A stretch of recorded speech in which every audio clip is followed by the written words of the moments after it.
I'm really late on this, but Kevin Durant got traded to the Suns, but this video might not be titled that. Chris Paul might finally win his first ring. Kevin Durant to the Suns is crazy. It's so crazy. The Nets wanted to trade him to the Suns because Kevin Durant said he wanted to, and the Nets, like, they have a good relationship to Kevin, so they're like, sure, because Kyrie's already gone. So they got Mikal Bridges, a very good player, Jay Crowder, and Cam Johnson, another very young, good player. I don't know if Jay Crowder is going to stay for the Nets. And 5 first-round picks, 4 unprotected, 1 pick swap for KD. Now, Suns have to win this championship this year.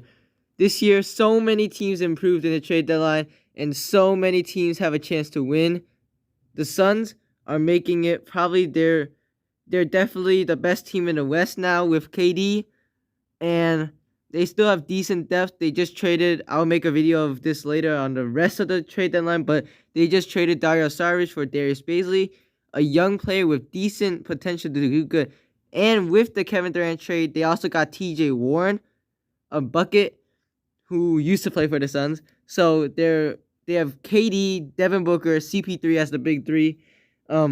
Super team basically, but CP3 is kind of older. But this is basically the Suns, their new owner wanting to get a contender really quickly. They still have Campaign, Landry Shamet, Torrey Craig, DeAndre Ayton. They somehow kept him. They kept Ayton. And yeah, their depth on the bench is alright. It's not too good. Like, but they still have like a decent 8-9 man depth for their bench. So it's not too worried because in the playoffs you're not going to play a lot of people. You're only going to play like 8-9 players. Now let's go to the Brooklyn Nets side.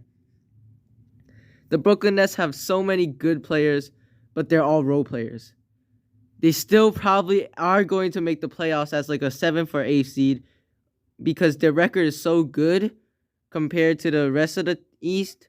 So they will still maybe make the play. They're making the play-in basically, but they have really good role players. I feel like this might be a LA Clippers 2018 team, like when there was Lou Williams, Montrezl Harrell, Shea, Landry Shamet was on that team too. A lot of really good players. Role players though, this is similar. They have Cam Thomas, really good young player who dropped 40 in 3 straight games. They have Dorian Finney-Smith, Spencer Dinwiddie, Jay Crowder, Cameron Johnson, Mikal Bridges. They also got some of their players currently, who is like Yuta Watanabe. Nick Claxton is still on the team. Ben Simmons is still on the team. Like, they have a ton of role players. Like, Seth Curry is still on the team. Joe Harris, Patty Mills, Daron Sharp. Like, their team is absolutely stacked with role players only, though. But they need a star. They don't have a star anymore.